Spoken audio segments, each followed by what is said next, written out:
Ob svetovnem tednu hemofilije, ki poteka med 12. in 18. aprilom, posebno pozornost namenjam vsem hemofilikom, osebam, ki so soočeni z določeno obliko pomanjkanja strjevalnega faktorja, kot tudi vsem njihovim bližnjim, saj življenje s to boleznijo ni enostavno, je pa zahvaljujoč zdravljenju lahko polno kot vsako drugo.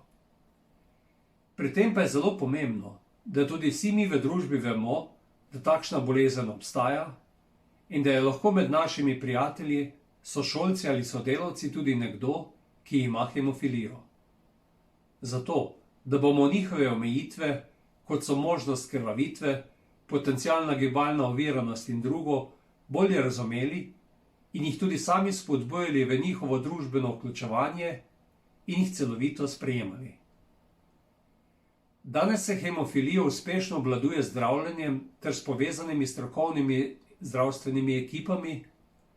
Zelo pomembno pa sta za bolnike z motnjami strjevanja krvi tudi ustrezna rekreacija in fizioterapija, ki pa jim je žal v tej korona situaciji težje dostopna.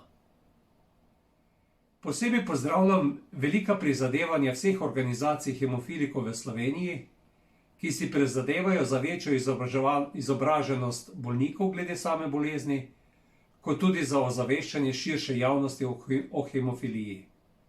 In jim zato za njihov trud iskreno čestitam.